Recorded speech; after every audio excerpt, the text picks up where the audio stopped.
Good evening, everyone, and welcome to tonight's webinar on taking charge of depression and other mood changes in MS.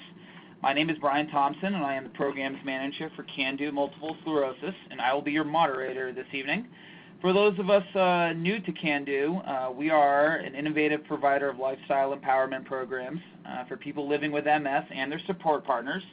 Through our programs, we empower people to manage their disease and move beyond their MS by adopting active and healthy lifestyles.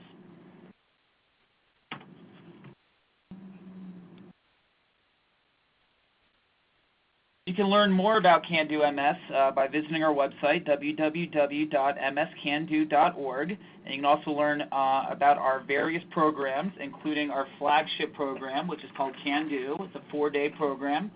We also have a 2-day Take Charge program and a 1-day Jumpstart program, as well as our webinars, which we do once a month on the second Tuesday of every month.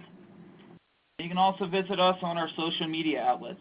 In particular on YouTube, we have all of our webinars in our archives, as well as our Facebook page we update with the various programs that we're doing. To go over our objectives this evening, we have 3 objectives for tonight's webinar. We're going to learn how to recognize and manage depression and other mood changes in yourself and your partner, describe how exercise can help to manage depression, and discover opportunities for physical activity that will enhance overall emotional wellness. Before we get started, I'd like to now introduce our presenters for tonight's webinar. Rosalind Kalb is the Vice President of Clinical Care at the National Multiple Sclerosis Society, where she develops and provides educational materials, clinical tools, and consultation services for healthcare professionals. As a clinical psychologist in private practice, Roz provided individual, group, and family therapy for people living with MS for more than 25 years. Courtney Macksoud is a doctor of physical therapy and a certified multiple sclerosis specialist through the Consortium of Multiple Sclerosis Centers. In addition to serving as a partner in care through the National MS Society, Courtney spearheaded the establishment of a multiple sclerosis rehabilitation program at 7 centers in Rhode Island and 9 centers in Boston. So without further ado, I will turn things over to Roz and Courtney, who will begin tonight's webinar. Thanks very much, Brian. This is Roz Kalb, and I am thrilled to be here tonight with all of you talking about mood changes in MS. Dealing with mood changes and in particular depression has been one of my priorities when working with individuals and families over the years. And I'm happy that this topic is now getting the attention that it deserves from healthcare professionals, from researchers, and from everybody who's living with the mood changes that MS can cause. So I'm pleased to be here tonight with my colleague, Courtney. We're going to talk about depression with you and other mood changes. And we want to start first with a couple of polling questions for you. So have you noticed significant mood changes in yourself or your support partner since the MS diagnosis? Please mark yes or no. And we'll take a look at the results in a few seconds. 84% of you, of those who've responded so far, say that yes, you have noticed significant mood changes in yourself. And there are about 18% of people who have not. So it'll be interesting to see whether your thoughts about this change after we get through our presentation tonight. The second question is, if your answer to the first question was yes, what kinds of changes have you noticed? And you can check any or all of these: depression, anxiety, irritability, or something else.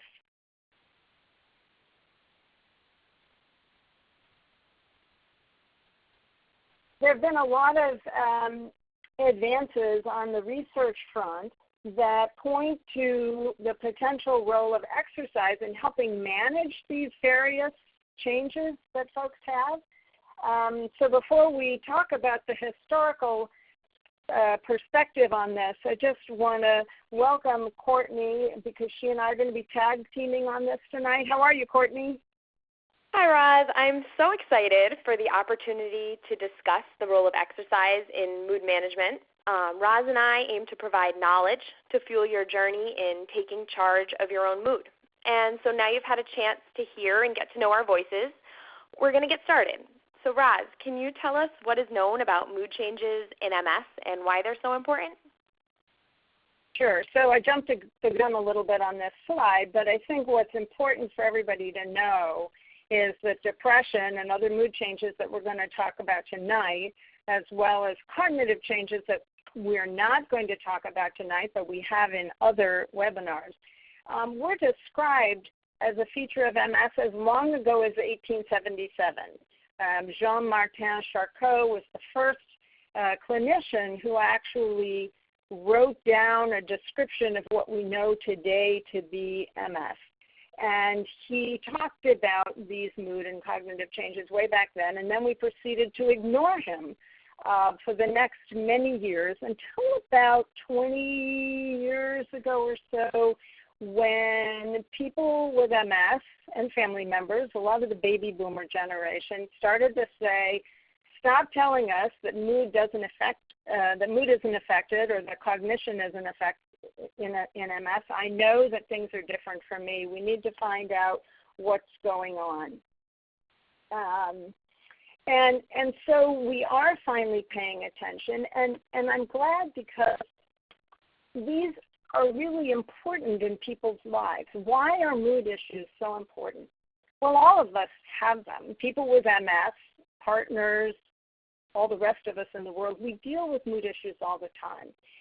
The people who are depressed or anxious or moody also may not function as well cognitively. So anybody with MS who is having some changes in their cognition or feel like they're struggling, if they're also depressed, anxious, or moody, that can make their cognitive function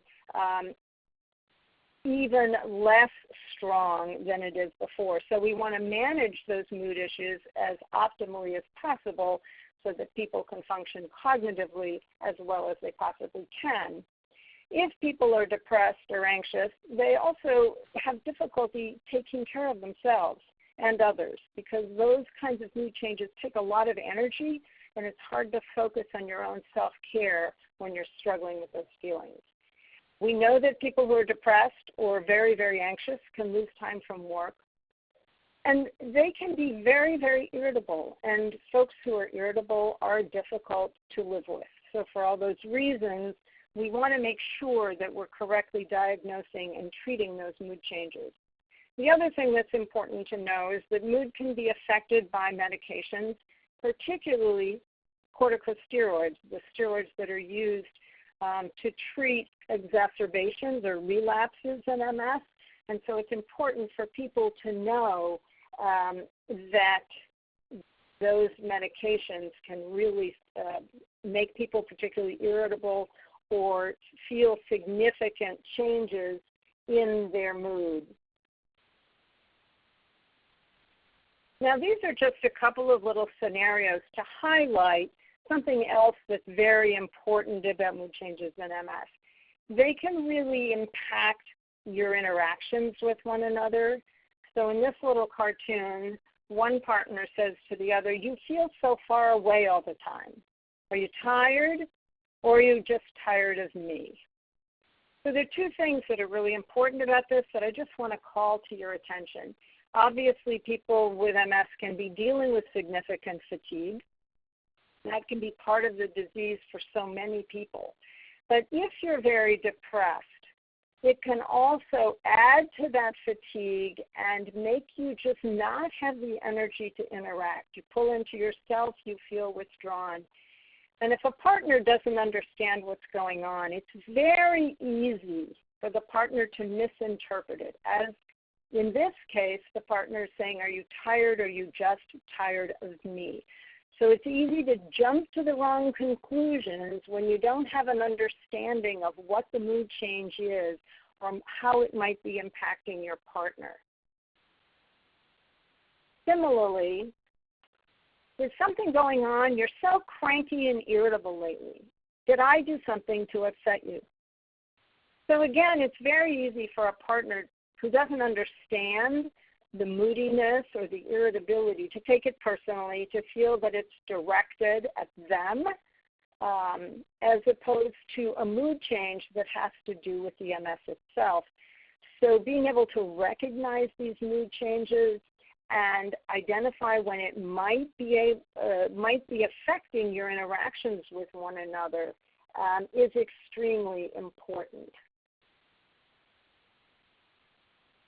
I can attest to the impact that mood changes have on motivation, as it comes into play pretty much on a daily basis through physical therapy treatment and when prescribing exercise. And when we're talking about regular exercise and goal setting, motivation is key in achieving consistent daily routines.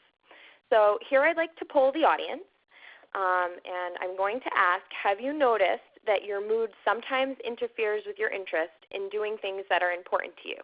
Answer yes or no. And it's looking that a great number of those answering can relate to mood interference in daily life. So Roz, which kinds of mood changes are most common?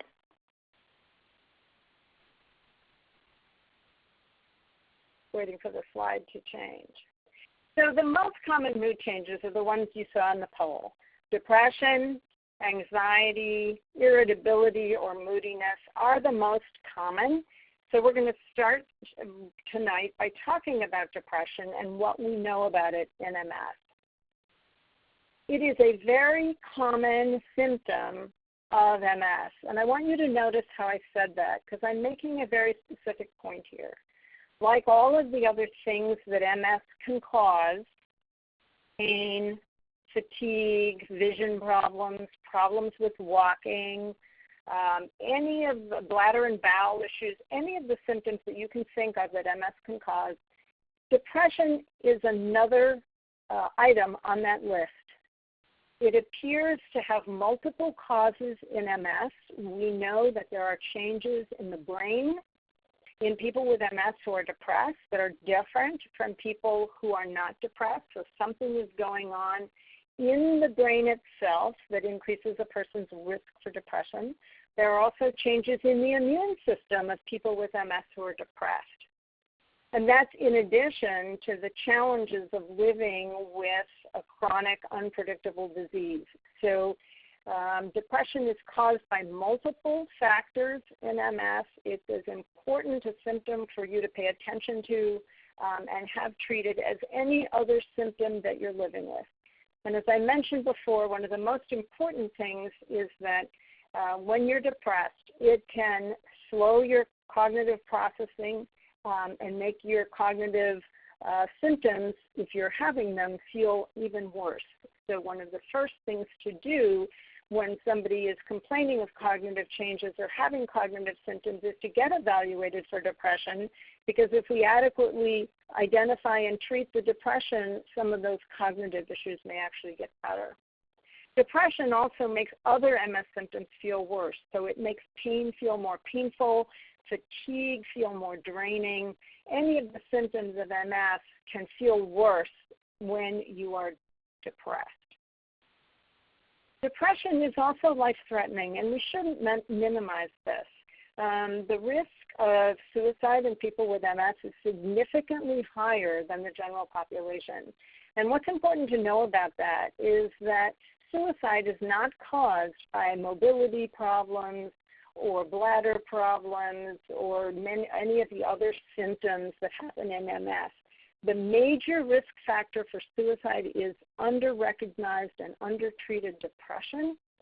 So not managing depression effectively poses a significant risk.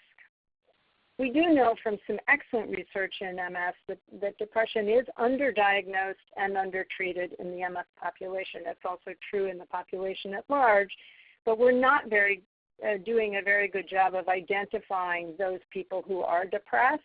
And when we are recognizing them, we tend not to be treating the depression adequately. And I think one of the causes for this is that it's a very common response both from people with MS, even from healthcare providers, to say, well, the person has a chronic unpredictable illness. Who wouldn't be depressed? But that's the wrong answer. Depression is a condition that needs to be treated. And the good news is that regardless of the cause, depression responds very well to treatment. So why is depression sometimes difficult to diagnose in people with MS? Well, I think there are a lot of factors contributing to this. First of all, people may not report it. They may not know that it's important to mention to their neurologist or other healthcare provider, or they may be embarrassed. There's still a real stigma attached to mental health issues. And doctors may not ask about it. In the very limited amount of time that people have with their doctors today, there may be so many other topics that the doctor simply doesn't raise it. It's also true that some symptoms of depression overlap with symptoms of MS. So it may be difficult to know whether the person is experiencing depression symptoms or the fatigue related to their MS or the slowed thinking that can be caused by MS or sleep difficulties that can happen for any number of reasons in a person with MS. So some of the most common symptoms of depression are just difficult to tease out, and it may take a mental health professional to help make that diagnosis. Depression in MS sometimes appears as irritability. So rather than cheerfulness or preoccupation with mood or the kinds of things that we consider very common in depression, the person may simply be very, very irritable. And so family members, doctors, even the person, him or herself, may not recognize that irritability or hypersensitivity is actually a symptom of depression. And depressive symptoms may be difficult to distinguish from normal grieving. And so I want to spend a minute just talking about grieving because it's such an integral part of life with a disease that can take so many things away. So if you think about this little picture of a jigsaw puzzle, and you think of this jigsaw puzzle as your self-image, the image that you've created of yourself over an entire lifetime. It's all the things that make you unique. And suddenly the doctor hands you an odd-shaped puzzle piece and says you have multiple sclerosis, and now you have to figure out how that new piece of information about you is going to fit into the self-image that you have. And it takes people a while to figure out where that piece is going to fit. Some people resist it altogether for a very long time, and some people actually sort of fall to pieces when they first hear the news. It takes a while to pull yourself together and figure out where MS fits. And that's a grieving process. It's a normal, healthy process that one has to go through in order to give up the old picture of yourself and create a new self-image that includes multiple sclerosis.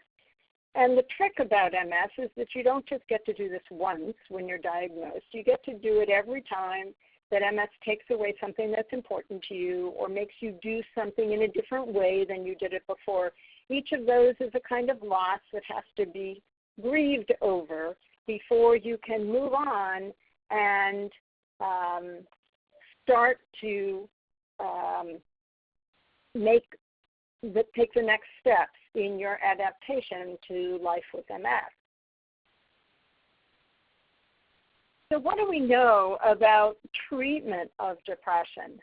Well, what the research tells us is that the best strategy for treating depression effectively is some combination of psychotherapy or talk therapy, and the kind that we know most about is called cognitive behavior therapy, which is shown to be very effective in people with MS, plus an antidepressant medication if the person needs medication as well.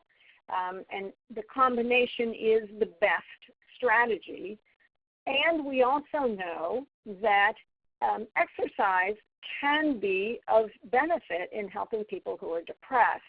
What I want to say here before we move on to talk about exercise is just to remember that support groups or self-help groups, while they are a wonderful resource, and I believe in self-help groups very much as a way to get support from others, get information, learn, feel part of sharing a difficult life situation, support group participation is not sufficient for treating significant depression. For that kind of severe, significant depression that can be so overwhelming, you really do need the psychotherapy and or antidepressant to help you manage it. So, Courtney, can you talk to us a little bit about what we know about exercise and depression? I would love to.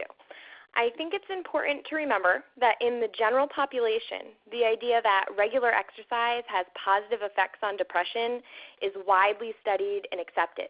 There's a lot of literature letting us know that people who exercise regularly benefit with improved mood, improved self-esteem, and improved sleep quality, and they also have decreased rates of depression and decreased rates of stress. But when we're talking specifically about exercise and those with MS, so we can move to the next slide, perfect, we do not have as much research currently regarding exercise and depression. The research that we do have suggests that exercise may decrease depressive symptoms and that regular physical activity may help people feel less depressed over time. So due to a lack of research volume as well as conflicting study findings, we do have some studies suggesting no effect of exercise on depression, while others are suggesting a positive effect that is significant. More research is going to be needed in order for us to make concrete statements. But I do encourage you all to stay tuned. As researchers continue to examine exercise and its role in depression, there's no doubt that more information on this topic will be available. I'm personally interested in learning the extent to which exercise can impact depression in those with MS. I think that would be a vital, important thing for us to know. So while we currently do not know all there is to know about the role of exercise in depression for those with MS, we do know that exercise is an important part of both physical and mental health and wellness for all people, and we do know it's an effective stress management technique. So to talk a little bit about current exercise guidelines for depression, as defined by the National Institute for Health and Clinical Excellence, the guidelines are calling for structured exercise for 45 to 60 minutes at least 3 times a week. These are very general guidelines, so I think it's important to begin exercise conservatively, especially if you have not been exercising regularly for quite some time. Working with a physical therapist, it's an effective way to individualize your program. Physical therapists are able to gauge your exercise tolerance at baseline and then create an appropriate fitness program and progress you from there. I'd like to remind you that exercise should be a complement to and not a replacement for medication or cognitive behavioral approaches that Roz was talking about. And here, let's take our next polling question. Have you found that exercise or physical activity improves your mood? So the options are always, sometimes, and never. It's looking as though the results are kind of mirroring our current research, which is interesting. It looks at 62% are saying sometimes, 35% just about are saying exercise always improves the mood, and about 2% of people are saying never. So, Roz, which other mood changes can occur? So I will answer that in a minute. What I want to just summarize first is what is the reality in MS related to depression. I think it's important for everybody to know that people with MS and support partners are at risk for depression. Obviously, the reasons for that are different. In people with MS, we talked about the multiple causes, the neurologic, the immune system changes, as well as the reactions to the disease. And I think support partners of people with MS also have an increased risk of depression for their own reasons. This is a life-changing event for them as well when their loved one is diagnosed with MS. a lot of changes that they need to make and adaptations, which can be extremely stressful.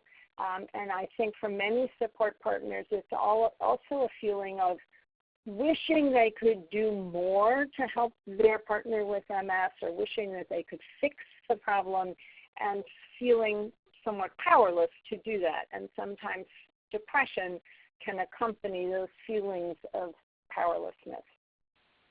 In people with MS, we know that depression is underdiagnosed and undertreated, and it's something that we are all working very hard to change to make sure that folks are getting the help that they need. With depression being underdiagnosed and undertreated, it means that many people are living with more emotional pain and stress than they need to.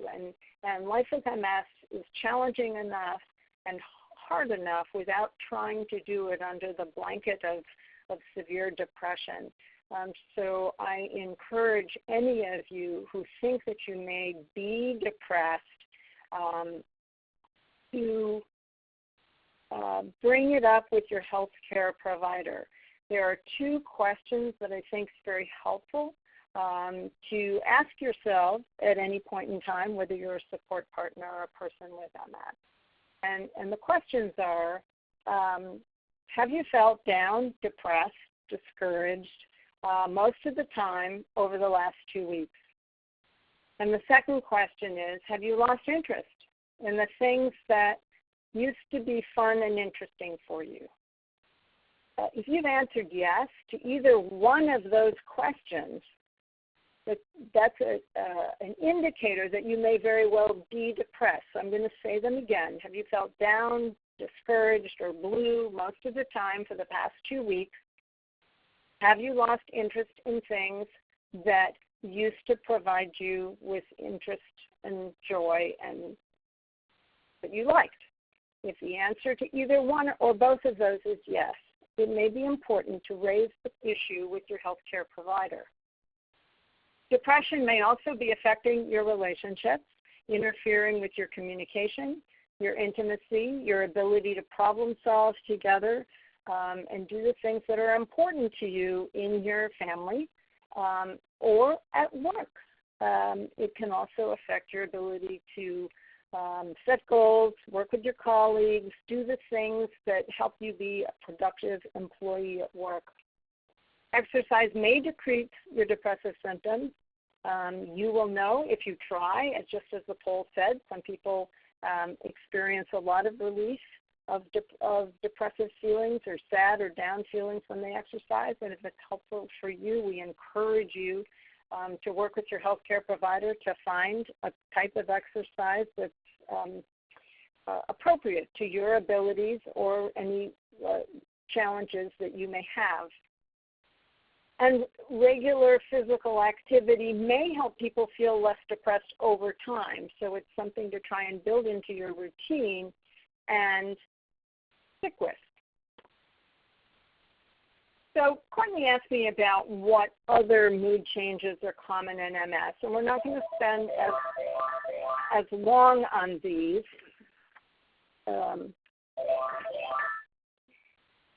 Sorry about that. Anxiety is at least as common as depression in MS.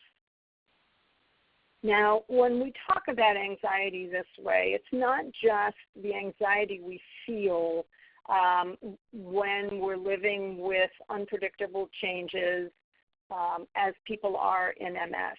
Anybody is anxious when they don't know what's going to happen next.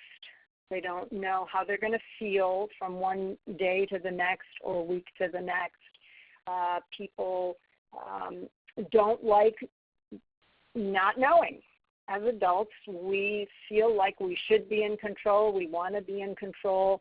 And questions like, will I be able to get to work tomorrow? Will I be able to take care of my children?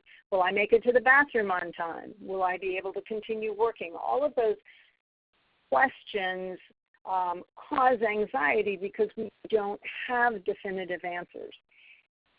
Sometimes anxiety can become so overwhelming that it actually interferes with your everyday activities. It keeps you awake. You can't concentrate. You can't function. That anxiety becomes as crippling as severe depression, and it needs attention. So if you feel that anxiety is overwhelming you or interfering with your ability to function, again, I urge you to bring it up with your healthcare provider so that you can get a referral to a mental health professional who can do an assessment and provide you with treatment. If you're having difficulty getting a referral for either depressive issues or anxiety issues, you can also call the National Multiple Sclerosis Society. If you call 1-800-344-4867, I'll say it again, 1-800-344-4867. You will reach an MS navigator in the Society's call-in center, and they will be able to refer you to a mental health professional in your area. Moodiness or irritability, like depression, seems to have multiple causes in MS. It can be part of the disease process, those immune changes, brain changes.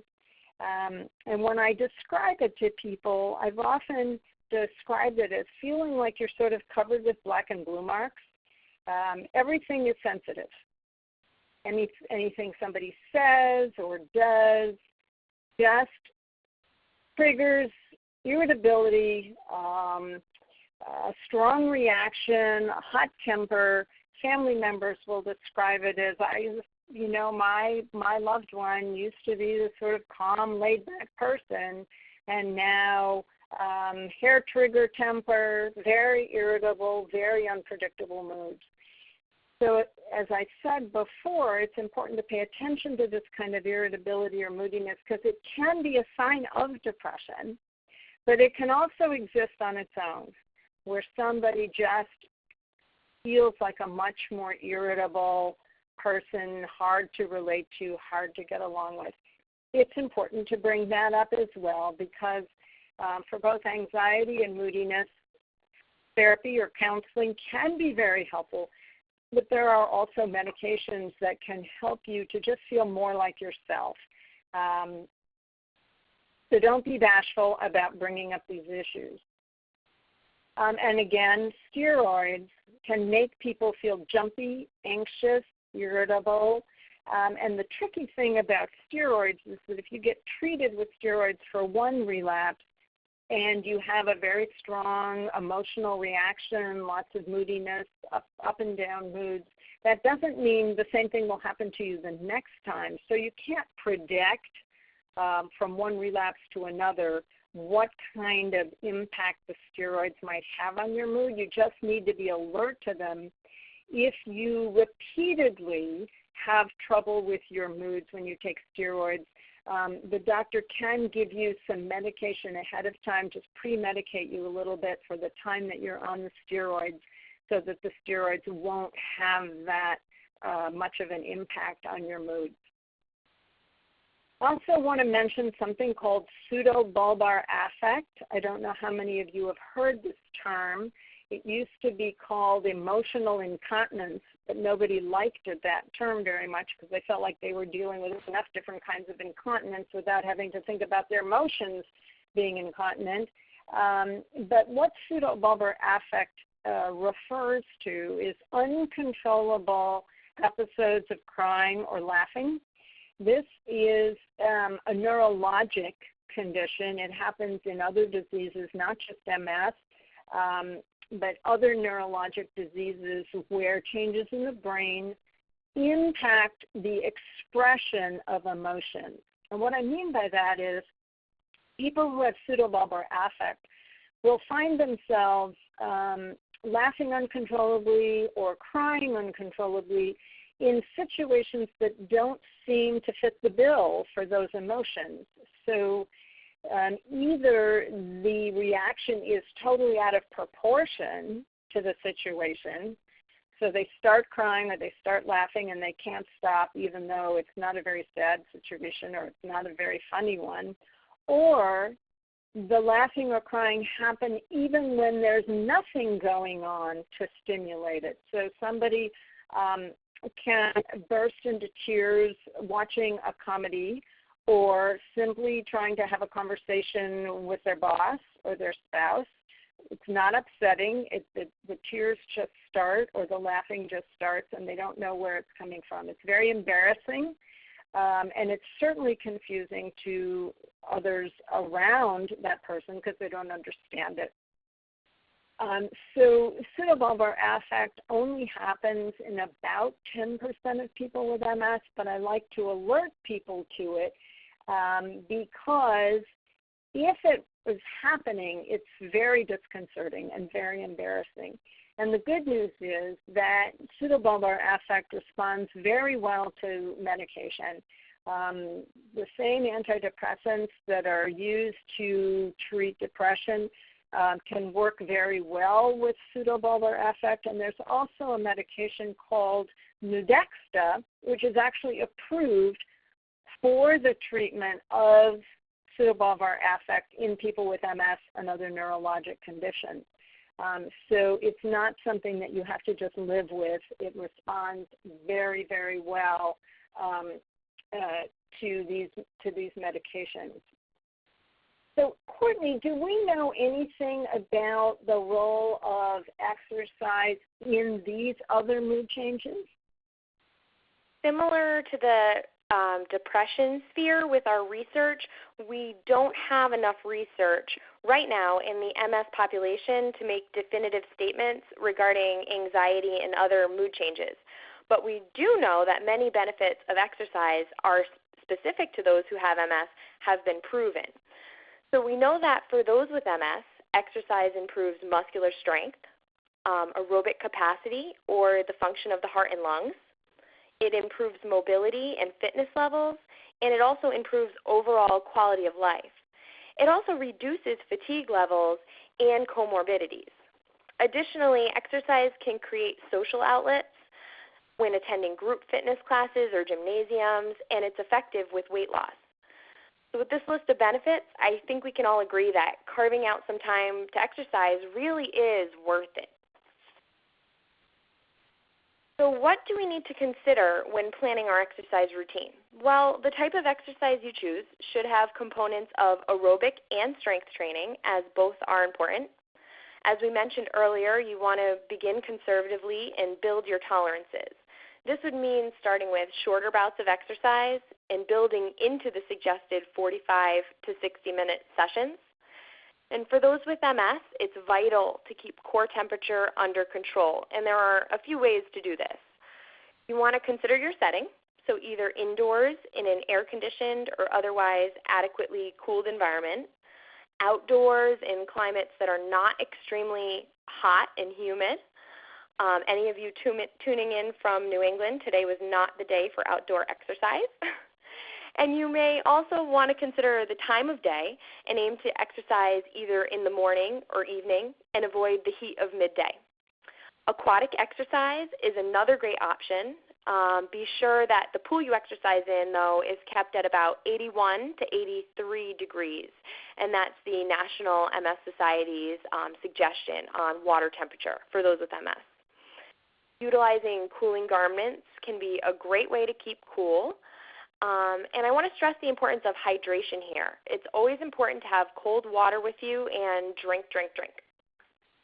Most importantly, you want to listen to your body and allow yourself rest breaks. So that's called interval training. So it's important to kind of get your heart pumping a little bit, get your heart rate up and your blood pumping, and then take a break in between and allow your body to cool down, so that will bring the core temperature down, and then you can do another short bout of exercise.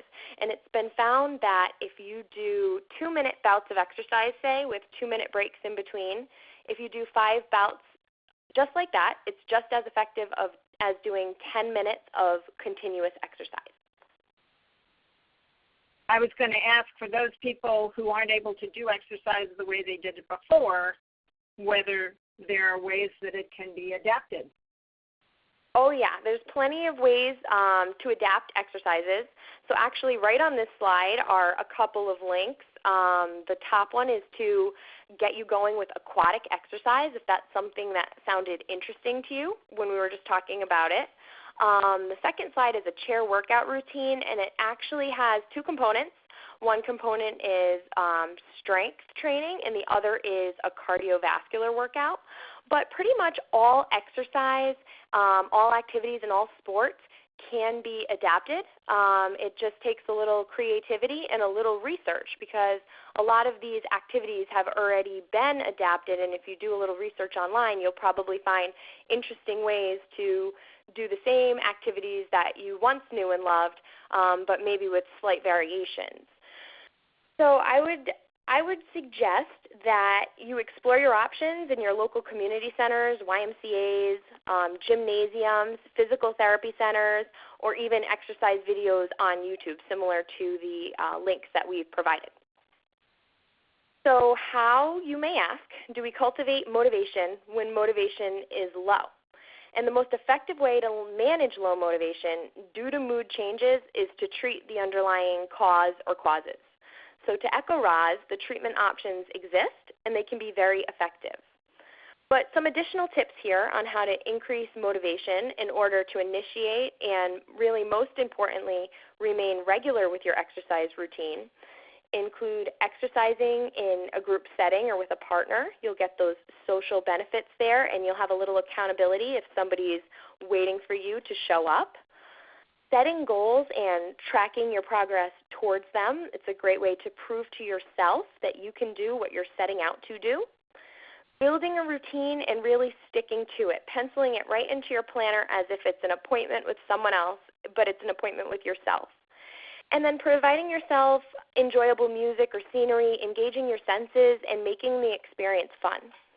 It can also be effective to reward yourself for your progress towards goals, but just be sure that the rewards you choose are healthy, non-food rewards, such as a massage, a home spa day, or a lottery ticket, or anything else, kind of small and reasonable that you would enjoy. So now, Roz and I would like to provide you with some key takeaways for people with MS and their support partners. Roz? Thanks, Courtney. So I hope that we've conveyed how much of an impact mood issues can have on your quality of life, your ability to care for yourself, your ability to be motivated to exercise, and on your relationships. I think as much as any other symptom of MS, mood changes sort of affect the whole ball of wax. And so if we could give you a key takeaway here, it's that these mood issues deserve your attention. They may be related to the disease process itself or to altered life circumstances. We're still trying to learn more about what causes depression in different people with MS and how depression in MS may differ from depression in the general population. But until we have all those answers, I think it's just key to know that this is an important part of having MS. It's also very common in family members, care partners. And so whatever its cause, it can be treated. It may overlap with other symptoms of MS, which can make it difficult to tease out what's going on. If you feel like you can't tease out what's causing your mood changes, it may take a referral to a mental health professional to help make the best possible diagnosis and then to figure out what's the optimal treatment option or combination of options for you. Right now, today, we know it's not getting the attention that it deserves, which puts people at risk. But fortunately, we know it responds well to medication and counseling, and exercise certainly can't hurt, and it may very well improve your depression symptoms over time. So my call to action for all of you is to be sure to report changes. Do not be embarrassed. There is nothing about these changes that are your fault or indicate any kind of weakness on your part or inadequacy. This is part and parcel of the disease. So you can ask your doctor or contact your chapter of the National MS Society by calling that number I said, 1-800-344-4867 for referrals. And I always get questions about who these mental health professionals are, so I wanted you to have this information in the slide. Psychiatrists are physicians. They've gone through medical school and then specialized in psychiatry in their residency. So they specialize in the diagnosis and treatment of emotional issues, and they can prescribe medication. Psychiatric nurse practitioners are nurse practitioners who've had extra training in mental health issues, and they also can prescribe medication if you need it. Psychotherapists include a lot of different disciplines, psychologists like myself, social workers, family and marriage counselors. We provide individual family therapy, group therapy of various different kinds, except in a few states where psychologists can prescribe medication. We do not prescribe, and in most insurance plans today, the way it would be handled is that you would see a psychotherapist for the therapy or talk therapy part of your treatment, and then you would be referred to a psychiatrist just for medication management if you needed that. That just seems to be the way most insurance plans are handling it. So, how about you, Courtney? Do you have call to action related to exercise? Yeah, my call to action would start with linking up with a physical therapist who specializes in MS or has a good understanding of the disease state and the varying symptoms that can occur in MS. It's a great way to kickstart your exercise routine. It's nice to find these professionals by asking your neurologist who they may suggest. You can also call the National MS Society, and we have this number up here one more time for you for referrals to the physical therapist specialist in your area. They have a list of what they call preferred providers and can provide you the information right in your own area. It's important to set goals, set realistic goals, and then work towards them. And you want to track your progress to prove to yourself and to keep yourself committed to reaching those goals. You want to find an exercise option that's both convenient and that you enjoy. If it's something you're going to be committing to daily or next to daily, you want it to be somewhat enjoyable and something that you can do without feeling like it's too much of a chore. You want to create a plan of action to achieve your goals and really commit to sticking to it. And most important here is a call to action to commit to yourself and your health. And I think by following the call to action steps that Roz has presented, as well as the ones that I've just presented for exercise, that's exactly what you would be doing. So I'd like to thank you for being here with us tonight, and I'd like to open the floor to questions for myself or Roz.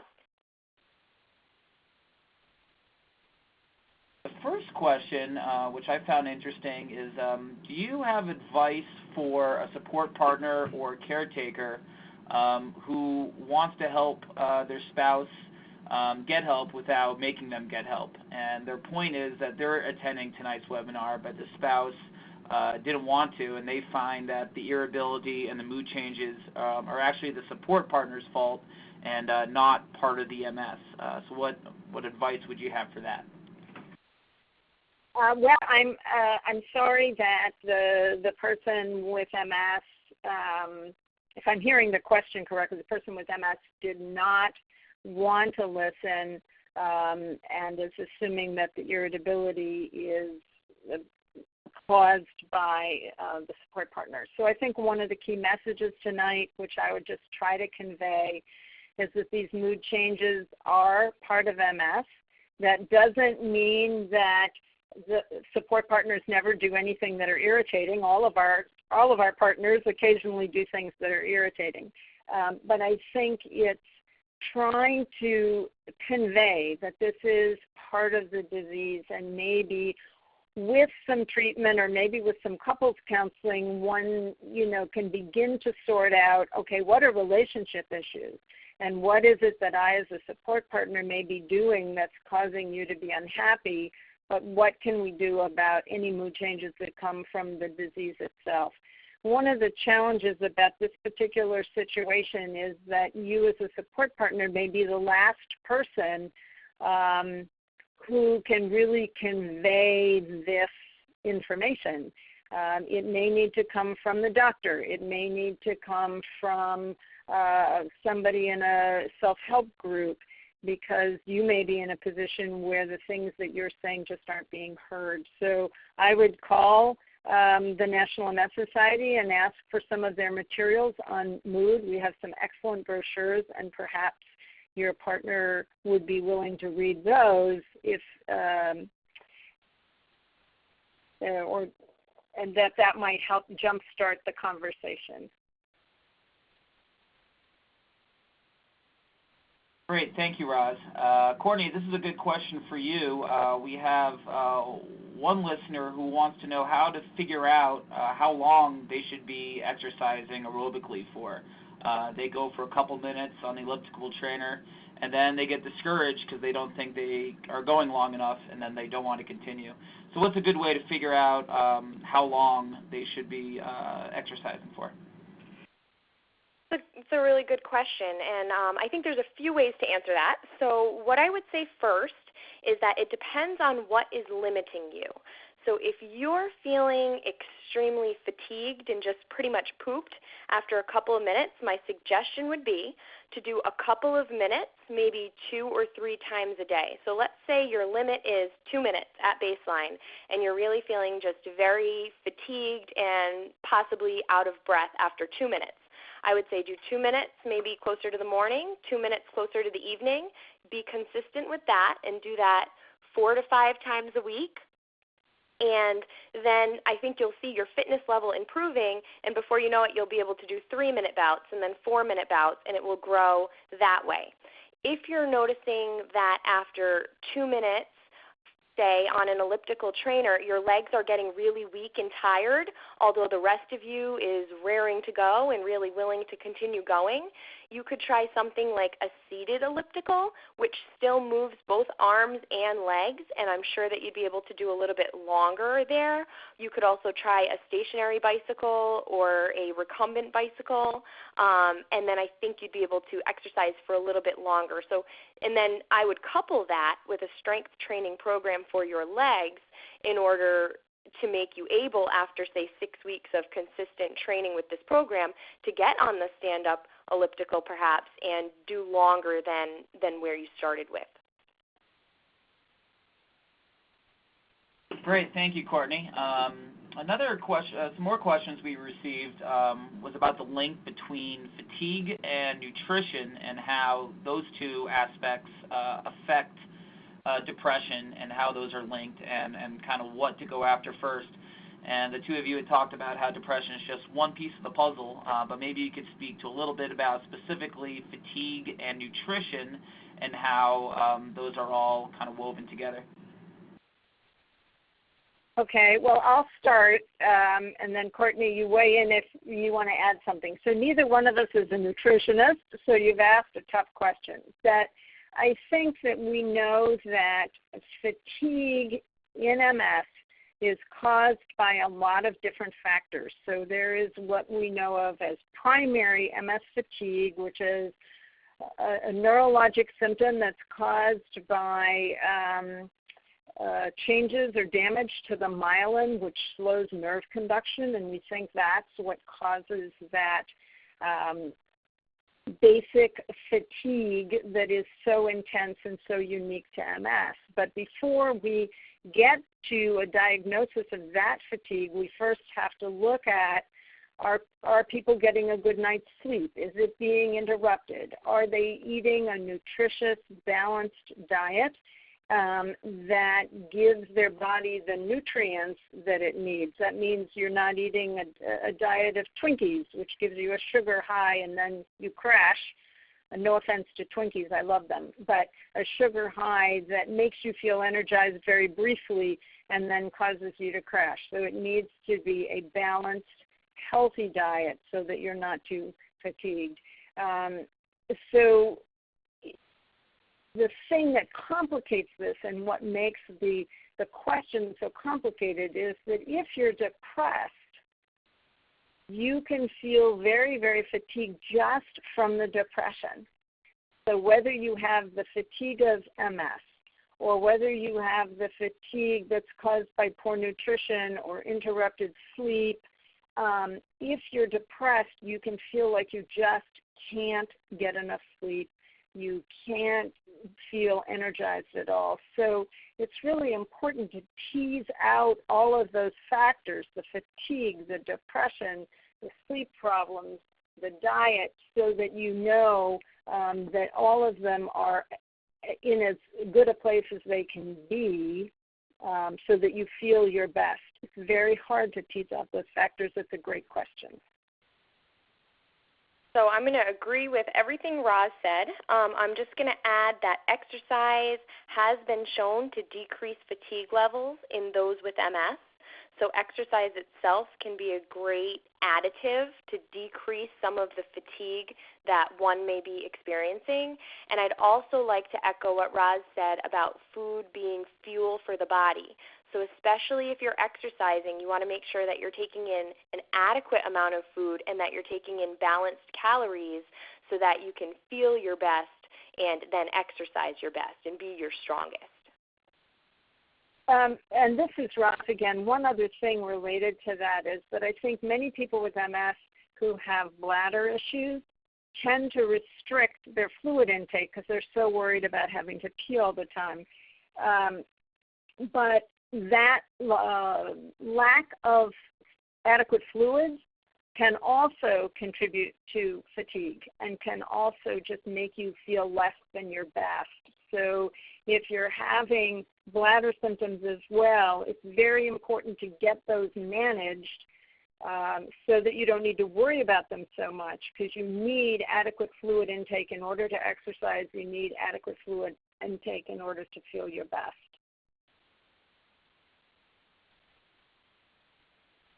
Great, thank you. I think we have time for a couple more. And Roz, we received a lot of questions about steroids that you spent some time talking about. A lot of questions just about how long the emotional and physical effects of steroids last, and specifically if weight gain is a side effect, and how you prevent the weight gain from contributing to even more depression. Great questions. So I think it takes a while for the steroids to get totally out of your system, but it's going to be different for every person. So I can't give you an exact amount of time, and it would be best to ask your physician. But within a few days of the steroids being over, you should start to see at least a little bit of improvement in your mood. And again, if mood changes are a significant challenge for you with steroids, the doctor can give you a little medication to help with it just for the duration until the steroids are totally out of your body. If you think about it, most doctors prescribe 3 to 5 days of high-dose corticosteroids to treat a relapse, but that it does stay in your body for a while. That's how it helps to make the relapse come to an end more quickly. So the steroids are in there doing their thing to work on the relapse, and you sort of have to be patient until your irritability settles down or your mood stabilizes, but ask for help with that if you need it. In terms of weight gain, that is definitely a potential side effect. It's one of the reasons that steroids are typically prescribed at a high dose but for short periods of time, because steroids have lots of side effects. Weight gain is only one of them. And so we want to give you the best bang for the buck to help end the relapse, but not so much that you have too much weight gain or any of the other side effects that can happen, gastrointestinal irritation, eye changes like cataracts or impact on your bones. So again, they give steroids only for significant side effects that are relapses that are really interfering with your function, and then typically very short courses for all those reasons. Excellent. And kind of on that note, we also received a couple questions about dehydration and if MS causes greater dehydration and if that in turn has any effect on mood changes. MS by itself, to my knowledge, does not cause dehydration. What causes dehydration is people not drinking sufficiently, usually because they're concerned about their bladders. But it does not cause dehydration by itself. All right, great. And I think we have time for one more question. And so, Courtney, we'll give you the last one here. We had a few people just looking for advice on how you fit in exercising and working full time. There's a concern that if you exercise and you overexert, then it's really hard to work the next day. And I guess what kind of advice do you have to fit that all in?